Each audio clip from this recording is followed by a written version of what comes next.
হ্যাঁ হ্যালো, কে রে? কিলে ফোন দিছ? আরে ফোন দিছি কিল্লাই ঘটনা কেন টানমা ঘটালাইছে কেন কইতাম তো আরে আল্লাহ রে আর তো মুখ দিয়ে কথাই গেন না কেন কমু কেন আত্মীয় স্বজনের মুখ দেখামু কেন তোমারে কইতাম কি পাগল ছাগলের মতন বকের? কি ঘটনা ঘটে গেছে? কি আত্মীয় স্বজনের কাছে কেন মুখ দেখাবো? মূল ঘটনা কি হিয়ান ভাঙ্গি নকই? কি এর কথাবার্তা কর? হ্যাঁ কিসে কি সমস্যা?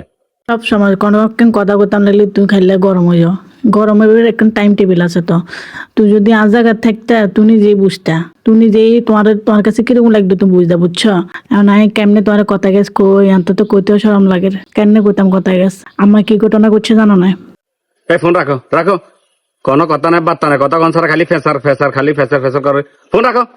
আরে কয়ে যে তোর তো হালা বাহালি হইতো হারে মানে আর ভাই বোন হইতো হারে আম্মাই কি কাম করলো আর ইচ্ছে করে হয়তো কারণ বেহাস হয়ে গেছে অঙ্গা বা আম্মা যাবে না ঘুমোতো উঠে আর সকাল সকাল কথা গেছ কর আর তো উনি আনতে তো অশান্তি লাগে কি করতাম যাক যাক, আলহামদুলিল্লাহ আলহামদুলিল্লাহ, মাশাআল্লাহ। তো এটা তো খুশির খবর, এখানে এত টেনশন করবে কি আছে? আত্মীয় স্বজনের মুখ দেখাবে কেন? ঘটনা ঘটে গেছে, এটা তো খুশির খবর।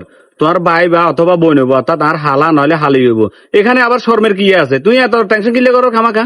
আমি সকালবেলা বুঝছিলে চিলি করছি আনে জি জামাই গে আছে তারপর হতে গিয়ে বিয়ে করাবেন আর ভাই আরেক গে বিয়ে দাঁড়িয়েও গেছে আন্নে বাচ্চিয়ে নষ্ট করে এলাম আর তো মাথা কাম করার না অঙ্গা কি করতাম কও আই যদি অঙ্গা তোমার সামনে থাকতাম, তোমার চুলের মুদা ছাই দড়ি চারশো বা দিতাম, কথা কিছু বুঝছানি? তুই এত বড় অন্যায় কাজ করবে কি লেগেছ? তোমার কত বড় সাবাস, তুই এরকম অন্যায় কাজ করছো? হ্যাঁ, তো তোমার মারা কাজে বাচ্চা নষ্ট করিয়ে এলো বেলা, এটা কোন ধরনের কথা? আর তো কি সরম? আর হাল হইব বা হালি হইব, এটা তো খুশির খবর, এটা তো আল্লাহ দানীয় জিনিস। এটা তো এমন নয় যে সিনালি করে চুরি করে, এরকম কিছু না তো।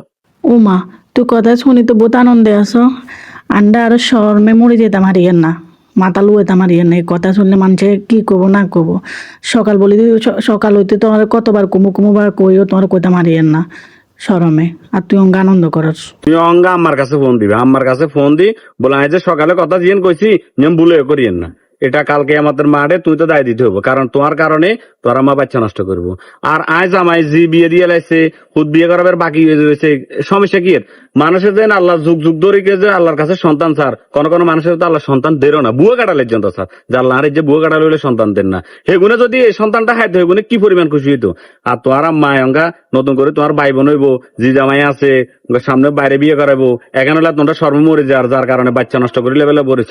এসব কুসংস্কারের ভিতরে আর থাকিও না, একখানা দিন দিন মানুষ আপডেট হয়, তোমরা একখানা আপডেট হয়ে আইও, কথা বুঝে আসেনি?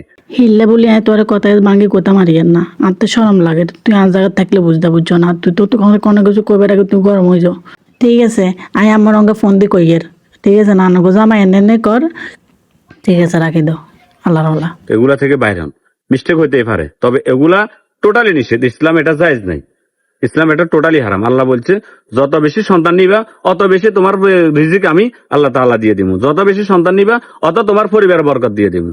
সবাইকে অসংখ্য ধন্যবাদ। এটা আবার অন্য মাইন্ডে নিয়ে যান না, এটা শিক্ষণীয়মূলক একটা ভিডিও দিলাম। আসসালামু আলাইকুম।